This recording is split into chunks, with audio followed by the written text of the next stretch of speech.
નમસ્કાર વિદ્યાર્થી મિત્રો, ધોરણ 10 વિષય ગણિત ના ચેપ્ટર નંબર 5 એટલે કે સમાંતર શ્રેણીનો આજે આપણી પાસે છે લેક્ચર નંબર 8, જેમાં આજના આપણા ટોપિકો છે સમાંતર શ્રેણીમાં પદ મેળવવાનું સૂત્ર અને ઉદાહરણ 3, 4, 5 અને 7. છઠ્ઠું ઉદાહરણ છે આપણે આના પછીના લેક્ચર નંબર 9 ની અંદર ચર્ચા કરીશું.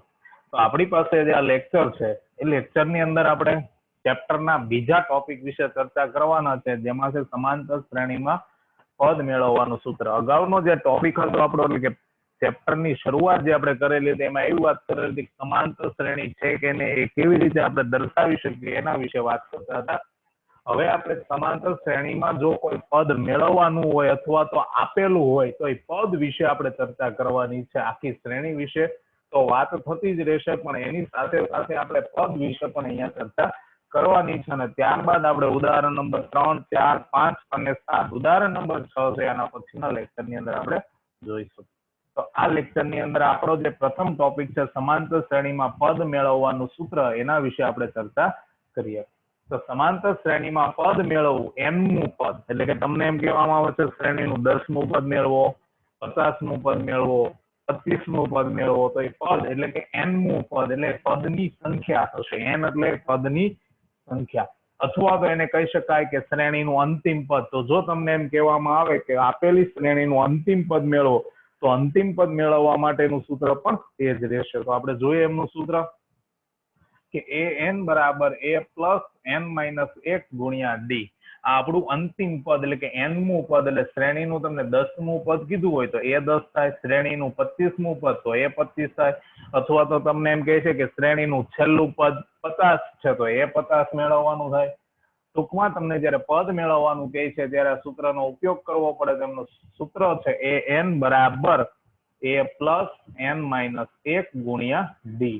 જ્યાં દરેક પદ વિશે આપણને ખ્યાલ છે, પણ ફરી એકવાર જોઈ લઈએ કે a એટલે શું થશે તો કે પ્રથમ પદ કહેવાય, d એટલે તો કે સામાન્ય તફાવત થાય, પછી n એટલે તો કે પદ એટલે આપણને એમ કહેવામાં આવે કે 10મું પદ, 50મું પદ, તો એ પદની સંખ્યા થશે. અને ત્યારબાદ an એટલે કે આપણું nમું પદ, અથવા તો એને અંતિમ પદ પણ કહી શકાય છે. an ને શું કહી શકાય? nમું પદ અથવા તો અંતિમ પદ. તો આપણી પાસે જે આપણે સૂત્ર છે એ સૂત્ર આપણું પ્રથમ સૂત્ર અહીંયા આપણને મળે છે an બરાબર a પ્લસ n માઇનસ 1 ગુણ્યા d. અગાઉ આપણે સમાંતર શ્રેણીનું વ્યાપક સૂત્ર જોયું છે. વ્યાપક સૂત્ર કયું જોયું છે તો કે a plus d, a plus 2d, a plus 3d એમ અપ ટુ સોન એટલે કે અનંત સુધી. એ આપણું સમાંતર શ્રેણીનું વ્યાપક સૂત્ર હતું. જ્યારે આ સમાંતર શ્રેણીનું nમું પદ મેળવવાનું એટલે કે અંતિમ પદ મેળવવા માટેનું આ સૂત્ર છે, જેને તમારે યાદ રાખવાનું છે. હવે આ થિયરીને લઈ થોડા મુદ્દાઓ છે, દાખલાઓની અંદર ઘણી વખત જરૂર પડે છે. તો એવા અગત્યના મુદ્દાઓ વિશે આપણે થોડી ચર્ચા કરી લઈએ અહીંયા. તો પ્રથમ મુદ્દો આપણી પાસે છે કે સમાંતર શ્રેણીમાં રહેલા 3 ક્રમિક પદ. એટલે જો તમને એવો પ્રશ્ન કરવામાં આવે કે સમાંતર શ્રેણીના 3 ક્રમિક પદ મેળવો, એટલે કે તમને રકમની અંદર a આપેલો હોય, d આપેલો હોય, ત્યારે તમારે સમાંતર શ્રેણીના 3 ક્રમિક પદ મેળવવાનું જ્યારે થાય ત્યારે એની ધારણા કઈ કરવી? તો યાદ રાખજો મિત્રો, 3 ક્રમિક પદ હોય ત્યારે આ જ એમની ધારણા થશે, a માઇનસ d, a અને a પ્લસ d. ફરી પાછું સાંભળજો કે સમાંતર શ્રેણીમાં જો તમને 3 ક્રમિક પદ મેળવવાના કહેવામાં આવે છે ત્યારે તમારે આ પદ ધારણા કરવાની. આ તમારું પ્રથમ પદ હશે a માઇનસ d, આ મધ્યમ પદ હશે a, અને a પ્લસ d છે તમારું અંતિમ પદ હશે. આ વસ્તુ ખાસ ધ્યાનમાં લેવાની રહેશે તમારે, કારણ કે આ જયારે પ્રશ્ન પૂછવામાં આવે ત્યારે તમે બીજી કોઈ ધારણા કરી શકતા નથી. એટલે યાદ રાખવાનું છે કે સમાંતર શ્રેણીમાં જયારે 3 ક્રમિક પદ તમને પૂછવામાં આવે ત્યારે એમની ધારણા કઈ કરવી? તો a માઇનસ d, a અને a પ્લસ d. આ વસ્તુ તો ખાસ તમારે યાદ રાખવી પડશે. કદાચ તમને પદનો સરવાળો ભૂલાઈ જાય તો કોઈ પ્રશ્ન નથી, પણ ધારણા કઈ કરવી તમને યાદ રહેવી જોઈએ. તો ત્યારે આ જયારે પદ લેશો તેમનો સરવાળો કરશો તો યાદ રાખજો 3a થશે. તેમનું મધ્યમ પદ કયું હશે તો કે a, અને સામાન્ય તફાવત તો કે d થાય. શું થાય? d. ક્યારની વાત છે? જયારે 3 ક્રમિક પદ હોય ત્યારે આ પ્રકારની એમની ધારણા થશે. હવે જયારે તમને 4 ક્રમિક પદ, આની જગ્યાએ તમને એમ કહે છે 4 ક્રમિક પદ, તો 4 ક્રમિક પદ મેળવવા તો કયા કયા પદની ધારણા કરવાની? તો યાદ રાખજો કે જયારે તમને 4 ક્રમિક પદ મેળવવાનું કહેવામાં આવે છે ત્યારે તમારે શું ધારણા કરવાની? તો કે a minus 3d, a minus D, a plus D અને a પ્લસ 3d લેવા પડે છે. ત્યારે એનો સરવાળો તો કે 4a થાય. મધ્યમ પદ તો કે a માઇનસ ડી હોઈ શકે અને a પ્લસ ડી હોઈ શકે, એટલે કે એમના બે મધ્યમ પદ આવશે અને સામાન્ય તફાવત શું થશે તો કે 2d થશે. સામાન્ય તફાવત કેટલો થશે? 2d. તો અહીંયા ખાસ તમારે એમના 4 ક્રમિક પદ યાદ રાખવાના છે. 4 ક્રમિક પદ કયા આવશે? a minus 3d, a minus D, a plus D અને a પ્લસ 3d. આવી જ રીતે જો 5 ક્રમિક પદ પૂછવામાં આવે તો 5 ક્રમિક પદ જયારે તમને મેળવવાના કીધા હોય ત્યારે એમની ધારણા શું કરવી, તો એના વિશે આપણે જોઈએ. તો 5 ક્રમિક પદમાં a minus 2d, a minus D, પછી a પ્લસ ડી અને a પ્લસ 2d. આ 5 ક્રમિક પદ હોય ત્યારે. તો એવી જ રીતે આપણી પાસે 6 ક્રમિક પદ માટે પણ ધારણા છે કે જયારે 6 ક્રમિક પદ તમને પૂછવામાં આવે છે, એટલે કે જયારે તમારે 6 ક્રમિક પદ મેળવવા હોય ત્યારે એમની ધારણા શું કરશો? તો a minus 5d, a minus 3d, a minus D, a plus D, a plus 3d, a plus 5d. આ એમના 6 પદ છે. પણ યાદ રાખજો મિત્રો કે મોટા ભાગે આપણને આપણા સિલેબસ પ્રમાણે 3 ક્રમિક પદ અને 4 ક્રમિક પદ સુધીનું પૂછાય છે. તો એમને ખાસ યાદ રાખવાનું છે. હવે આ વસ્તુ છે એ તમે જયારે તમારી નોટબુક ની અંદર તમે જયારે લખશો ત્યારે એમની એક તમને પેટર્ન જોવા મળશે. પેટર્ન એટલે કે એની ગોઠવણી હશે, તમે જોશો તો એકી સંખ્યા એટલે કે 3 અને 5 માટે તમે જો a માઇનસ ડી, a અને a પ્લસ ડી છે. તો હવે 5 માટે જોશો તો અહીંયા વચ્ચેના જે 3 પદ છે, હું તમને અહીંયા સમજાવવાનો પ્રયત્ન કરું છું, તમે જોજો કે તમારી પાસે વચ્ચેના જે 3 પદ છે a માઇનસ ડી, a અને a પ્લસ ડી, એ 3 ક્રમિક પદ જ છે. જોઈ લો તમે વચ્ચે. હવે તમારે માત્ર શું કરવાનું? ડાબી બાજુ a માઇનસ 2d, જમણી બાજુ શું મૂકી દેવાનું? a plus 2d. એવી જ રીતે બેકી સંખ્યા એટલે કે 4 અને 6 માટે તમે જુઓ તો એમાં વચ્ચેના 4 પદ છે એ 4 ક્રમિક પદ જ છે. તમારે ખાલી સાઈડમાં શું મૂકવાનું? ડાબી બાજુ a માઇનસ 5d અને જમણી બાજુ a પ્લસ 5d છે. એટલે તમે વ્યવસ્થિત જોશો તો તમને એમની પેટર્ન સમજ આવશે, તો ફટાફટ યાદ રાખવામાં થોડી સરળતા રહેશે. એટલે આ પદ્ધતિ પ્રમાણે તમારે યાદ રાખવાનું છે. ખાસ કરી 3 અને 4 ક્રમિક પદો કયા ધારણા કરવી એ તમને યાદ રહેવું ફરજિયાત છે. કે 3 ક્રમિક પદ હોય ત્યારે a માઇનસ ડી, a અને a પ્લસ ડી આવે. જ્યારે 4 ક્રમિક પદ હોય ત્યારે a minus 3d, a minus D, a plus D અને a પ્લસ 3d લેવા પડે છે. હવે ત્યારબાદ આપણી પાસે એક બીજો એક મુદ્દો છે જે આ મુદ્દાઓથી થોડો હટકે દૂર છે. તો આપણે જોઈએ એ મુદ્દાને કે જયારે શાંત સમાંતર શ્રેણી હોય ત્યારે એનું મધ્યમ પદ તો કે જો અયુગ્મ હોય એમ, એટલે કે તમને શ્રેણીના જે પદ આપેલા છે શાંત, શાંત અને અનંત, બે પ્રકાર આપણે શરૂઆતમાં શીખી ગયા છે સમાંતર શ્રેણીના. શાંત એટલે કે જેમના પદ ગણી શકાય છે એને શાંત કહેવામાં આવે, અને અનંત એટલે જેમના પદ ગણી શકાતા નથી એમને અનંત કહેવામાં આવે. તો જયારે અયુગ્મ હોય ત્યારે એમનું મધ્યમ પદ કયું આવશે? તો કે n પ્લસ 1 છેદમાં 2. ત્યારે એનું મધ્યમ પદ કયું હશે? n પ્લસ 1 છેદમાં 2. ક્યારે? જયારે શ્રેણી કેવી હશે? શાંત. અને એમાંય ખાસ કરી અને n કેવો હોવો જોઈએ? અયુગ્મ. અયુગ્મ એટલે એકી સંખ્યા. ત્યારે શું આવશે? n પ્લસ 1 છેદમાં 2 મું પદ. આપણે 9મા ધોરણની અંદર પણ શીખી ગયા છે. n એટલે યુગ્મ હોય ત્યારે એમના બે મધ્યમ પદ હશે, n ના છેદમાં 2 મું પદ તથા n ના છેદમાં 2 પ્લસ 1 મું પદ. એટલે આપણે જે 9મા ધોરણની અંદર તમને યાદ હોય તો આંકડા શાસ્ત્રમાં મધ્યમ પદ મેળવવા માટેનું જે સૂત્ર હતું, એ મધ્યમ પદ મેળવવા માટેનું સૂત્ર આપણી પાસે જે છે એ ત્યાં મધ્યસ્થના સૂત્ર હતા. યાદ કરજો તમે, 9મા ધોરણની અંદર આપણી પાસે આપણે શીખી ગયા છે આંકડા શાસ્ત્ર નામના ચેપ્ટર ની અંદર મધ્યસ્થના જે સૂત્ર છે એ જ સૂત્ર અહીંયા ફરી પાછા આપણને જોવા મળે છે. તો આ શાંત સમાંતર શ્રેણી હોય ત્યારની વાત છે. આટલી મિત્રો થિયરી તમારે યાદ રાખવાની છે. બીજા ટોપિકની દરેક થિયરી આપણા માટે મહત્વની રહેશે, કારણ કે આપણી એક્ઝામમાં હેતુલક્ષી પણ પ્રશ્નો પૂછાય છે, તો આપણને થિયરી આવડવી જોઈએ. હવે આગળ વધીએ આપણે. તો આપણી પાસે ઉદાહરણ નંબર 3 એટલે હવે દાખલાઓની શરૂઆત થાય છે. તો ઉદાહરણ નંબર 3 માં કીધું કે એક સમાંતર શ્રેણી આપેલી છે 2, 7, 12 એમ અનંત સુધી.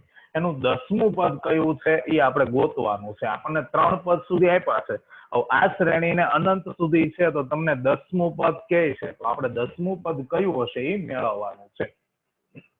તો આપણી પાસે a એટલે કે પ્રથમ પદ કેટલું છે 2, તો આપણી પાસે a ની કિંમત 2 છે અને n એટલે 10 થશે, કારણ કે તમને 10મું પદ યાદ રાખજો. એક વસ્તુ ખાસ આપણને ગુજરાતી વ્યાકરણ પણ સમજ પડવી જોઈએ અહીંયા, એ પણ મહત્વનું છે આપણા માટે. તો કેવી રીતે હું સમજાવવાનો પ્રયત્ન કરું કે તમને જે રકમ આપેલી છે, રકમમાં તમે પ્રશ્ન પૂછો કેટલામું પદ, સાંભળજો, કેટલામું પદ, તો કે 10મું પદ એટલે n મળી ગયો. શું મળી ગયો? n. કે કેટલા એટલે સંખ્યા દર્શાવે, કારણ કે આપણે ગુજરાતીની અંદર જોઈએ છે કેટલા એવો પ્રશ્ન પૂછે એટલે સંખ્યાવાચક શબ્દ કહેવાય. કેવો શબ્દ કહેવાય? સંખ્યાવાચક. તો કેટલા એટલે n થયો, નંબર, સંખ્યા થઈ. શું થાય? સંખ્યા. એટલે n બરાબર 10 થઈ ગયા. ત્યારબાદ ડી જોઈએ છે, તો ડી નું સૂત્ર તો કે આપણને આવડે છે, આપણા માટે કઈ ડી મેળવવો નવો છે નહીં. બે ક્રમિક પદ વચ્ચેનો સામાન્ય તફાવત. તો ડી નું સૂત્ર પ્રમાણે જોઈએ તો બીજું પદ 7 છે માઇનસ પહેલું પદ 2. 7 માઇનસ 2 એટલે કેટલા થઈ ગયા? 5. તો આપણને ડી મળી ગયો. હવે આપણે 10મું પદ એટલે એ 10 જોઈએ છે, એટલે કે એ n ના સૂત્રનો આપણે ઉપયોગ કરીએ. તો એ n નું સૂત્ર છે a પ્લસ કૌંસમાં n માઇનસ 1 ગુણ્યા ડી. જ્યાં બધા જ પદ આપણી પાસે છે એમની કિંમત વારા ફરતી મૂકી દઈએ. n એટલે 10 છે, a એટલે 2 આપેલા છે, n એટલે 10 અને d એટલે 5. બધા જ પદ આપણે લખી દીધા. એટલે a 10 એટલે 10મું પદ. જ્યાં સુધી n છે ત્યાં સુધી nમું પદ કહેવાય. 10 આવે એટલે 10મું પદ. a બરાબર કેટલા છે? 2. n એટલે 10 માઇનસ 1 અને d એટલે 5. તો 2 10 માઇનસ 1 એટલે 9 અને ગુણ્યા 5. હવે 9 ગુણ્યા 5 કરશો એટલે 45 થશે. એમાં જયારે 2 પ્લસ કરશો એટલે શ્રેણીનું તમને 10મું પદ છે એ મળી જાય. તો શ્રેણીનું 10મું પદ છે એ કેટલું મળે છે? 47. તો આપણો છેલ્લો જવાબ એટલે કે આપણો જે પ્રશ્ન છે એનો જવાબ આપણને મળી ગયો. ત્યાં આપેલ સમાંતર શ્રેણીનું 10મું પદ કેટલું થશે? 47. તો આ આપણા દાખલાનો આન્સર થઈ ગયો કે આપણને જે શ્રેણી આપેલી છે એ શ્રેણીનું 10મું પદ કયું છે? 47. તો આ રીતે મિત્રો તમને શ્રેણી આપેલી હોય ત્યારે તમારે સૌપ્રથમ એ નક્કી કરી લેવાનો, એટલે કે પ્રથમ પદ જોઈ લેવાનું, સામાન્ય તફાવત જોઈ લેવાનો, અને તમને રકમની અંદર n એટલે કે કહેવામાં જ આવેલું હોય કે શ્રેણીનું આટલામું પદ એટલે કે 10મું હોય, 15મું હોય, 12મું હોય, કોઈ પણ પદ માંગેલું હોય એ કોની કિંમત થશે? n ની. અને ત્યાર પછી n એ n એટલે કે આપણું પદ મેળવવાનું જે સૂત્ર છે એનો ઉપયોગ કરી અને તમે ગણતરી કરી શકો છો. હવે આગળ વધીએ ઉદાહરણ નંબર 4 તરફ, જેમાં આપણને 2 પ્રશ્નો કરવામાં આવેલા છે. તો જોજો ખાસ, સમાંતર શ્રેણી 21, 18, 15 નું કયું પદ -81 હશે? હવે અહીંયા વાત હતી કેટલામું. શું પ્રશ્ન હતો? કેટલામું એટલે કે n હતો. હવે અહીંયા કયું પદ એટલે આપણને પદ છે આપેલું છે. તમે જોશો રકમની અંદર કે તમને પદ દર્શાવેલું છે -81. શું દર્શાવેલું છે? પદ. કે કયું પદ -81 હશે? તો પેલા આપણી પાસે આમાં 2 પ્રશ્નો છે. કોઈ પદ શૂન્ય હશે એ આપણે સકારણ જવાબ આપવાના. તો ખાલી પહેલો પ્રશ્ન જોઈએ પછી બીજા પ્રશ્નને સમજવાનો પ્રયત્ન કરીએ. તો કયું પદ તમારી પાસે -81 હશે એવો તમને પ્રશ્ન કરવામાં આવેલો છે. તો હવે આપણે રકમની અંદર સૌપ્રથમ શું ગોતી લેવાનું? a અને d. તો a એટલે 21 થઈ ગયા છે અને d એટલે સામાન્ય તફાવત. 18 માઇનસ 21 એટલે -3. તો આ -81 શું છે? તો કયું પદ? તો તમને નથી ખબર શ્રેણીમાં.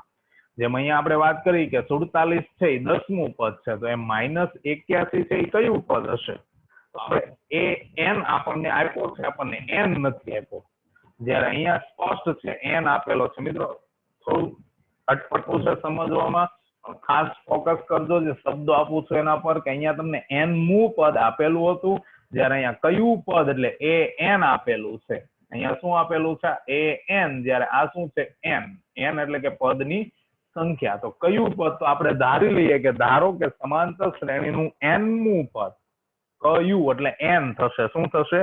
n. તો કેટલામું પદ? -81. કેટલામું એટલે સંખ્યા આવી. તમને સમજ પડતી જ હશે. સંખ્યાવાચક શબ્દ જે મને વાત કરી, કેટલામું પદ એટલે nમું પદ. તો ધારી લઈએ કે ધારો કે સમાંતર શ્રેણીનું nમું પદ -81 છે. nમું પદ એટલે શું કહેવાય? an. શું કહેવાય? an. તો an બરાબર -81. હવે આપણે an ના સૂત્રનો ઉપયોગ કરીએ તો a પ્લસ n-1 ગુણ્યા d બરાબર -81. હવે આપણી પાસે a એટલે 21 છે, n આપણે મેળવવાનો છે. અને ડી આપણને -3 આપ્યો છે. ટૂંકમાં આપણી પાસે સૂત્ર પ્રમાણે 4 પદ હોય. તમને સમજાવતો જાઉં છું. an હોય, a હોય, n હોય અને ડી. કેટલા પદ થયા? 4 માંથી રકમની અંદર 3 પદ હશે અને એક પદ તમારે મેળવવાનું થશે. તો આપણે અહીંયા n મેળવવાનો છે. તો a બરાબર મારી પાસે 21 છે, n-1 અને ડી બરાબર કેટલા આપ્યા છે? -3 બરાબર -81. હવે આનું સાદુરૂપ આપીએ તો સાદુરૂપમાં તમને ખ્યાલ હશે કે આ કૌંસની બહાર -3 છે, કૌંસમાં n સાથે ગુણાશે અને ઈજ 1 સાથે પણ ગુણાશે. તો બંને સાથે એમનો વારાફરતી આપણે ગુણાકાર જોઈ લઈએ. 21 એમનેમ જ રહેશે. હવે આ જયારે n સાથે ગુણાય એટલે -3n થાય અને 1 સાથે ગુણાય પણ 1 ની આગળ તમે જોશો માઇનસ નું ચિહ્ન છે, તો માઇનસ માઇનસ કેવા થશે? પ્લસ. તો કે 21 -3n + 3 બરાબર -81. હવે 21 + 3 એટલે કેટલા થશે? 24 -3n બરાબર -81. હવે આ +24 છે એને હું બરાબરની જમણી બાજુ અહીંયાથી લઈ જાઉં છું. આ +24 છે આ બાજુ જયારે આવશે ત્યારે એ કેવા થશે? માઇનસ થશે. કેવા થશે? માઇનસ. કે માટે -3n બરાબર -81 -24. તો માઇનસ માઇનસ કેવા થશે? પ્લસ. એટલે કે -3n બરાબર -105. બંને બાજુથી માઇનસ ની નિશાની દૂર થઈ જશે. માટે n બરાબર 105 ભાગ્યા 3. તો 105 ભાગ્યા 3 કરશો એટલે n બરાબર તમને કેટલા મળશે? 35. તો આપણને પહેલા પ્રશ્નનો જવાબ મળી ગયો. શ્રેણીનું 35મું પદ છે એ કેટલું હશે? -81. શ્રેણીનું 35મું પદ જે છે એ કેટલું હશે? -81. આપણા દાખલાનો આપણને પહેલા પ્રશ્નનો જવાબ મળ્યો કે આથી આપેલ શ્રેણીનું 35મું પદ છે એ -81 થાય. હવે બીજી એક વાત કે ઘણી વખત તમને આવા પ્રશ્નો જયારે પૂછવામાં આવે છે ત્યારે એમાં n ની કિંમત માઇનસ આવે. તો માઇનસ આવે તો તમારો જવાબ છે કાં તો ખોટો હોય અને કાં તો જે તમને જવાબ મળ્યો છે એ શક્ય ગણાય નહીં. બે વસ્તુ બને. કાં તો જવાબ ખોટો હશે અથવા તો તમને જે આન્સર મળ્યો છે એ શક્ય ગણાશે નહીં, કારણ કે n એટલે પદની સંખ્યા થાય. તો ક્યારે પણ મિત્રો યાદ રાખજો કે શ્રેણીમાં તમને એવું નથી કહેવામાં આવતું કે આપેલી શ્રેણીનું -50મું પદ, -10મું પદ, કારણ કે પદ છે પદ ઋણ હોય પણ પદની સંખ્યા કોઈ દિવસ ઋણ હોતી નથી અને અપૂર્ણાંક એટલે પોઈન્ટમાં પણ હોતી નથી. એટલે યાદ રાખજો કે સ્મોલ n છે હંમેશા બિલોંગ્સ ટુ કેપિટલ N, એટલે કે પ્રાકૃતિક સંખ્યા જ હશે. કોણ હશે? પ્રાકૃતિક સંખ્યા જ હશે. ખાસ ધ્યાન રાખવાનું છે. તમને હું સમજાવવાનો અહીંયા સારી રીતે પ્રયત્ન કરું છું કે આપણી પાસે જે સ્મોલ n છે એ કોને બિલોંગ્સ ટુ હશે? તો કે એ માત્ર ને માત્ર કેપિટલ n ને જ બિલોંગ્સ ટુ હશે, એટલે કે પ્રાકૃતિક સંખ્યાને જ બિલોંગ્સ ટુ હશે, એટલે કે ધન સંખ્યા હશે. કોણ હશે?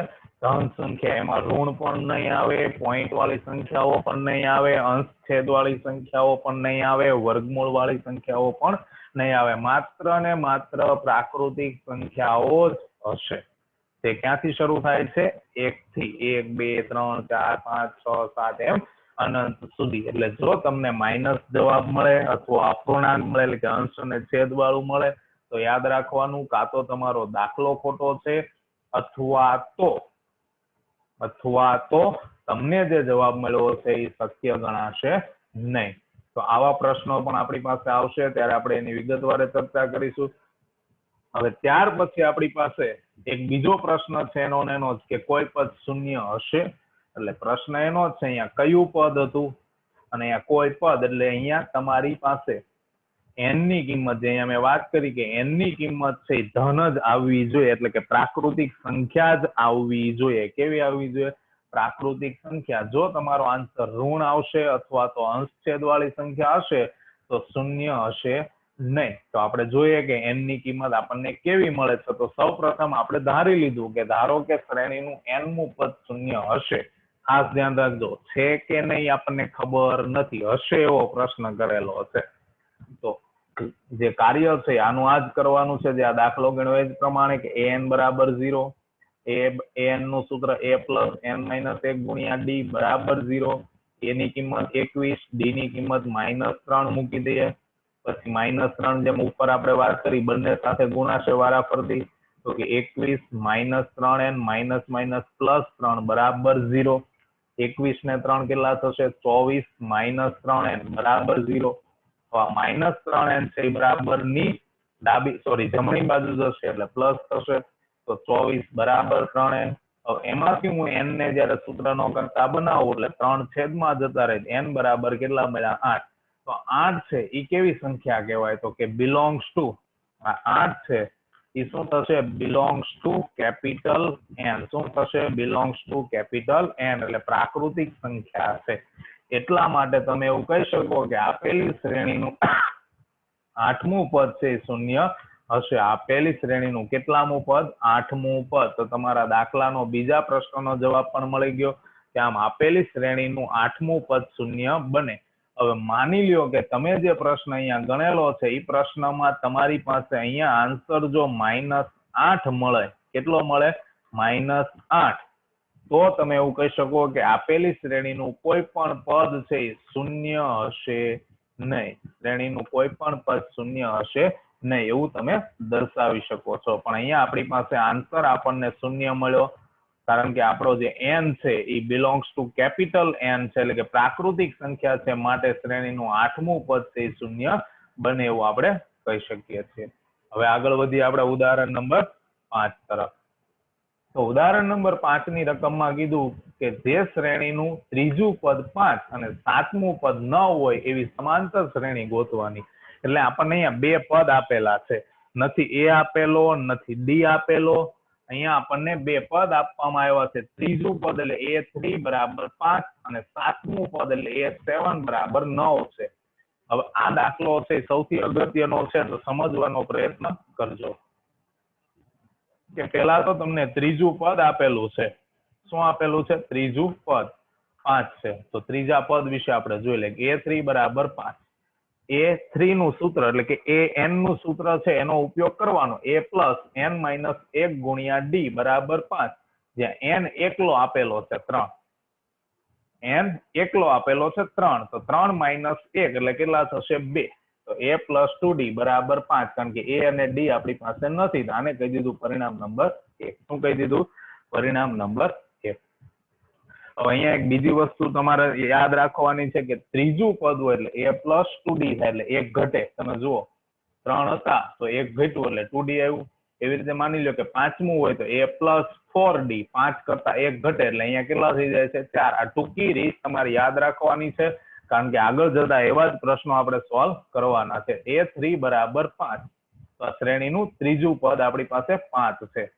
હવે આગળ વધીએ કે શ્રેણીનું 7મું પદ તો a7 બરાબર 9 છે. હવે અહીંયા ટૂંકમાં જોઈએ તો 7 છે તો એના કરતા 1 ઓછું એટલે કેટલા લખાય 6. તો a પ્લસ 6d બરાબર 9. પરિણામ નંબર 2. આવું ટૂંકું સીધું લખતા આવડવું જોઈએ એટલે જેથી કરી દાખલો થોડો લાંબો હશે તો ટૂંકો બનશે. તો a3 એટલે a પ્લસ 2d થઈ જાય, a7 એટલે a પ્લસ 6d થઈ જાય. જો a8 હોત તો a પ્લસ 7d, a10 હોત તો a પ્લસ 9d બરાબર જે પણ પદ આપેલું હોય તે બને. હવે પરિણામ નંબર 1 અને 2 ને આપણે ઉકેલવાના છે. તો તમારી પાસે ઉકેલવા માટે શું કરવાનું તો યાદ રાખજો કે પરિણામ 1 અને 2 નો તમારે અહીંયા શું કરવી પડશે? બાદબાકી કરવી પડશે. કારણ કે આપણી પાસે જે આપણે 10મા ધોરણની અંદર ત્રીજું ચેપ્ટર છે દ્વિચલ સુરેખ સમીકરણ યુગ્મ, એની અંદર મિત્રો 3 રીત આવે છે સમીકરણ ઉકેલવાની. એમાં એક બીજી રીત છે જેને લોપની રીત કહેવામાં આવે. શું કહેવામાં આવે? લોપની રીત. એ લોપની રીતમાં પણ બાદબાકી જ થાય છે એટલે આપણે એ પદ્ધતિ અહીંયા છે એ જોઈએ છે, બાદબાકી કરવાની છે. પરિણામ 1 અને 2 એટલે કહેવાનો મતલબ એવો છે કે જ્યારે તમારી પાસે ત્રીજા ચેપ્ટર વિશે સમજ હશે તો તમે લોપની રીતથી આ સમીકરણો છે એ ઉકેલી શકશો. આપણી પાસે ત્રીજા ચેપ્ટરની કોઈ માહિતી ન હોય તો આપણે બાદબાકી દ્વારા પણ એનું સાદુરૂપ આપી શકીએ છીએ. તો પરિણામ એટલે કે સમીકરણ 1 અને 2 ની આપણે શું કરશું? બાદબાકી. તો a plus 2d minus a plus 6d બરાબર 5 માઇનસ 9. તો માઇનસ હોય તમને નિયમ યાદ જ છે, જયારે કૌંસ દૂર કરો છો ત્યારે માઇનસની નિશાની છે એ કૌંસમાં જાય એટલે બધા જ પદની નિશાનીઓ બદલાય. આપણે અગાઉના લેક્ચરોમાં આવી વાતો કરી ચૂક્યા છે. તો માટે a plus 2d minus a minus 6d બરાબર 5 માઇનસ 9 એટલે માઇનસ 4. હવે a પ્લસ અને a માઇનસ, આ a છે એ પ્લસ છે, આ a માઇનસ એટલે એ શૂન્ય થઈ ગયું, એટલે કે એ બે પદ દૂર થઈ ગયા. તો 2d minus 6d is equal to minus 4d થાય, એટલે કે આ બંનેની બાદબાકી કરશો એટલે માઇનસ 4d બરાબર માઇનસ 4.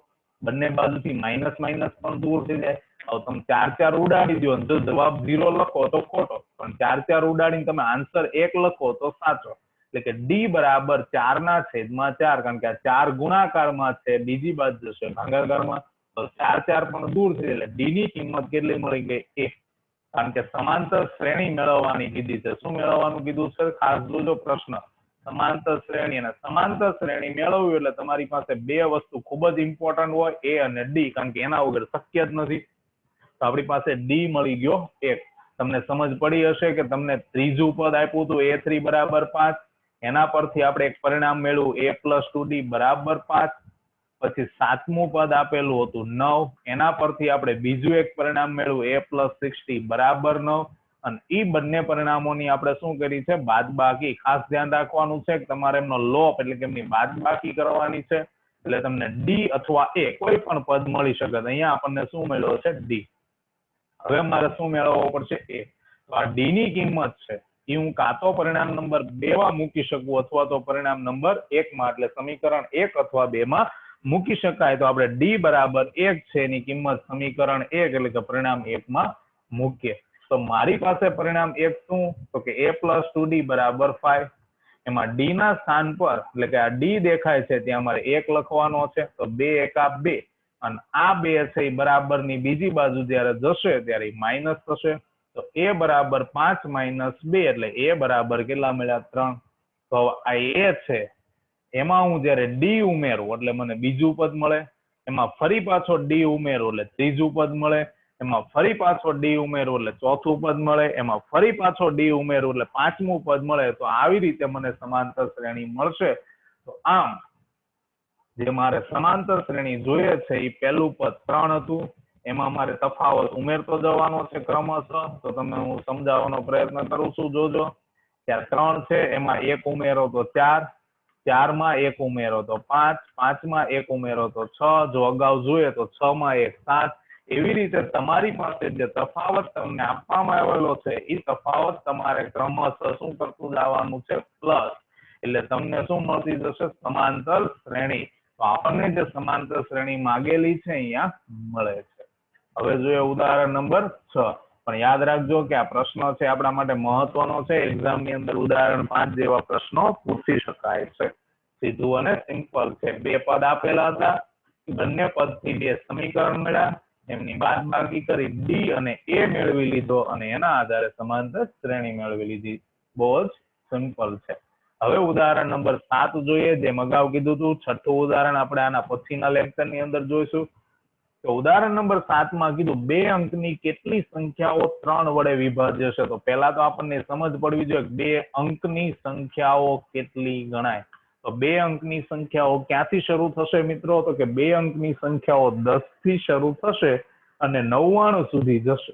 કારણ કે સ્પષ્ટ કીધું, સંખ્યાઓ તો મિત્રો અંક અસંખ્ય છે, અનંત સુધી હોય, પણ માત્ર 2 અંકની વાત કરે તો 2 અંકની શરૂઆત 10 થી થાય અને પૂરી 99 સુધી થશે. તો એમાં એ 2 અંકની સંખ્યાઓમાં 3 વડે વિભાજ્ય હોય એવી શ્રેણી તમારે તૈયાર કરવાની છે, એવી શ્રેણી બનાવવાની છે, અને એવી કેટલી સંખ્યાઓ છે એના વિશે વાત કરવાની છે. તો આપણી પાસે 2 અંકની સંખ્યાઓ છે. તો પહેલી 10 છે. 10 ને તમે 3 વડે ભાંગો. વિભાજ્યનો મતલબ એવો થાય કે જયારે એનો ભાગાકાર કરશો ત્યારે એની શેષ શૂન્ય વધવી જોઈએ. વિભાજ્યનો અર્થ શું થાય છે કે જ્યારે સંખ્યાનો 3 વડે ભાગાકાર કરો એટલે શેષ છે શું બનવી જોઈએ? શૂન્ય. તો કે 10 ભાગ્યા 3 કરશો તો શેષ 1 વધે, તો એ શક્ય નથી. પછી 11 લ્યો, તો 11 ભાગ્યા 3 કરશો તો તમને શેષ કેટલી મળશે? 2, તો એ પણ શક્ય નથી. પણ 12 ને જયારે 3 વડે ભાંગશો તો 4 ગુણ્યા 3 એટલે 12 થાય, ત્યારે શેષ શૂન્ય મળે. એટલે યાદ રાખજો કે તમારી શ્રેણીની પહેલી સંખ્યા કઈ મળે છે? 12. કે જે સમાંતર શ્રેણી છે એની પ્રથમ સંખ્યા કેટલી મળે છે? 12. કેટલી મળે? 12. હવે ત્યાર પછીની તો તમને એવો મનની અંદર પ્રશ્ન થશે કે આ ઘણી બધી સંખ્યાઓ છે 10 થી લઈને 99 બધાને 3 વડે ભાંગવાનું, તો એવું કરવાની કોઈ જરૂર નથી. એના માટે પણ આપણી પાસે એક મેથડ છે, તો જોઈએ એ મેથડ ને કે 3 વડે વિભાજ્ય સંખ્યાની મેં શ્રેણીની વાત કરી તો પહેલી મને 12 મળી. પહેલી કેટલી મળી? 12. પછી મારે અહીંયા 3 નો ઘડિયો લખતો જવાનો છે, તો 3 ચોક 12, 3 પંચા 15, 3 છંગ 18, 3 સત્તા 21, 3 અઠા 24, એમ છેલ્લે કેટલા આવશે? તો હવે અહીંયા વાત આવે કે સર છેલ્લે એટલા બધા સુધી તો આપણને કદાચ 11 કે ઘડિયા ન પણ આવડતા હોય, તો યાદ રાખજો છેલ્લી સંખ્યા 99 છે. તો 99 ને 3 વડે ભાંગો તો 33 તેરી 99, એટલે એને શક્ય છે એ સંખ્યા. પણ માની લ્યો કે આવું ન થાય, કદાચ તમારી પાસે માની લો કે 3 ની જગ્યાએ 2, તો 99 ને 2 વડે ભાંગી શકાય નહીં. તો તમારે કેટલા લેવા પડે એના પછી? તો પાછળ નહીં જવાનું મિત્રો, 100 તો 3 અંકની થઈ. આપણી પાસે કોની વાત ચાલે છે? 2 અંકની. એટલે પછી આગળ કોણ આવે? 98. 98 ને જયારે 2 વડે ભાંગશો, અહીંયા 3 ની જગ્યાએ સપોઝ 2 હોય તોની વાત છે, 98 ને 2 વડે ભાંગો તો 49 ગુણ્યા 2 એટલે 98 થાય. તો કે આપણી પાસે 98 છે શક્ય ગણાય. એટલે આ રીતે મિત્રો આપણે શ્રેણી બનાવી. હવે આ શ્રેણી સમાંતર છે કે નહીં એ પાછું જોવાનું બાકી છે. ખાસ ધ્યાન રાખજો કે આવા પ્રશ્નોની અંદર તમને જયારે રકમની અંદર સમાંતર શ્રેણીઓ સ્પષ્ટ શબ્દ કે તો જ તમે શ્રેણીને સમાંતર ગણી શકો છો. જો તમારી પાસે એવા કોઈ શબ્દનો ઉલ્લેખ ન હોય તો તમે જે શ્રેણી બનાવેલી છે એને તમારે સમાંતર સાબિત કરવી પડે. આ વસ્તુ ખાસ ધ્યાનમાં રાખજો કે તમને જયારે રકમની અંદર સ્પષ્ટ કહે છે સમાંતર શ્રેણી છે તો જ એ સમાંતર શ્રેણી કહેવાય. અન્યથા તમને માત્ર શ્રેણી એવો શબ્દ તમને અહીંયા સમજાવવાનો પ્રયત્ન કરું છું કે તમને જયારે માત્ર શ્રેણી એવા શબ્દનો ઉપયોગ કરેલો હોય ત્યારે તમારે સમાંતર શ્રેણી છે કે નહીં એવું તમારે દર્શાવવું પડે. જો એ તો આપણે અગાઉના ભાગની અંદર જોઈ જ ગયા છે સમાંતર શ્રેણી છે કે નહીં એના માટે શું કરવાનું, તો કે બે ક્રમિક પદ વચ્ચેનો તફાવત સમાન લાવવાનો છે. તો a2 minus a1, તો a2 એટલે 15 ને a1 એટલે 12, 15 minus 12 3. પછી a3 minus a2 એટલે 18 minus 15 બરાબર 3 આવે. ત્યારબાદ a4 minus a3 એટલે 21 minus 18 બરાબર 3. તો તફાવત કેવો આવે છે? સમાન. માટે આપેલી શ્રેણી છે એ કેવી ગણાશે? સમાંતર શ્રેણી. તો આ તો આપણે અગાઉ સારી રીતે શીખી ગયા છે. તફાવત સમાન હોવો જોઈએ. તો તમે જુઓ છો દરેક પદ વચ્ચેનો અહીં આપણને તફાવત કેવો મળે છે? સમાન. કે a2 minus a1 is equal to a3 minus a2 is equal to a4 minus a3. માટે આપેલી શ્રેણી કેવી ગણાય છે? સમાંતર શ્રેણી. કેવી ગણાય છે? સમાંતર શ્રેણી કહેવામાં આવે છે. હવે સમાંતર શ્રેણી નક્કી થઈ ગઈ એટલે કેટલી સંખ્યા, એટલે તમને સમજ પડી જાય સંખ્યા એટલે કોણ દર્શાવે? n. તો આપણે અહીંયા શું ગોતવાનું થશે? n ગોતવાનો થશે. શું ગોતવાનો? n. તો કે શ્રેણીનું પ્રથમ પદ કેટલું છે? તો કે 12 છે. તફાવત તો કે આપણને 3 મળ્યો છે. અને 99 છે એ અંતિમ પદ ગણાય. આપણે જે વાત કરી કે n-મું પદ અથવા એને અંતિમ પદ પણ કહી શકાય. તો an બરાબર કેટલા છે? 99. હવે an ના સૂત્રનો આપણે ઉપયોગ કરવાનો છે. a plus n minus 1 ગુણ્યા d બરાબર 99. જ્યાં a એટલે 12 અને d એટલે 3. n આપણને આપેલો નથી કારણ કે કેટલી એટલે સંખ્યાવાચક શબ્દ થાય એટલે n ગોતવાનો થશે. તો a ની જગ્યાએ 12 મૂકી દે, n minus 1 અને d ના સ્થાન પર 3. આ 3 છે કૌંસમાં બંને સાથે ગુણાશે એટલે 12 plus 3n minus 3 બરાબર 99. 12 minus 3 કરશો એટલે 9 થશે. 9 plus 3n બરાબર 99. આ 9 ને બરાબર ની જમણી બાજુ લઈ જાઓ એટલે માઇનસ થઈ જાય. તો 3n બરાબર 99 minus 9 એટલે 90. n ને બનાવો સૂત્રનો કરતા 90 ભાગ્યા 3 કરશો એટલે n બરાબર 30. તો આ શ્રેણી જે તમને મળી છે સમાંતર જેને આપણે બતાવી છે એમાં 12 થી લઈને 99 સુધી એટલે કે જે 3 વડે વિભાજ્યની વાત થતી હતી એવા શ્રેણીમાં તમને કેટલા પદ જોવા મળશે? તો કે એવા શ્રેણીમાં તમને 30 પદ જોવા મળશે. કેટલા પદ જોવા મળશે? 30. એટલે કહી શકાય કે આપેલી શ્રેણીમાં બે અંકની 3 વડે વિભાજ્ય હોય એવી કેટલી સંખ્યાઓ હશે? 30. તો આ યાદ રાખી લેજો કે 2 અંકની 3 વડે વિભાજ્ય હોય એવી સંખ્યાઓ કેટલી? તો કે 30 સંખ્યાઓ ફિક્સ હોય છે, બદલાતી નથી. 2 અંકની કેટલી સંખ્યા 3 વડે વિભાજ્ય હોય એવી? તો કે 30. તો આપણો જે પ્રશ્ન હતો એનો આપણને જવાબ મળી ગયો છે. કે આમ 3 વડે વિભાજ્ય 2 અંકની પૂર્ણાંકોની સંખ્યા કેટલી હશે? 30 છે. તો મિત્રો આજનો આપણો જે લેક્ચર હતો એ અહીંયા પૂર્ણ થાય છે. હવે આપણે અગાઉના લેક્ચરમાં એટલે કે આના પછીના લેક્ચરની અંદર આપણે બીજા પ્રશ્નો જોઈશું અને થોડી પદ્ધતિઓમાં ફેરફાર હશે એના વિશે પણ આપણે ચર્ચા કરીશું. તો thanks for watching this video. આભાર મિત્રો. જો તમને વિડીયો ગમ્યો હોય તો મારી ચેનલને સબસ્ક્રાઇબ કરો, લાઈક કરો, વિડીયો વધુ ને વધુ શેર કરો અને બેલ આઇકોન પર ક્લિક કરો કે જેથી કરી દરેક વિડીયોની નોટિફિકેશનો તમે મેળવી શકો. જય શ્રી કૃષ્ણ.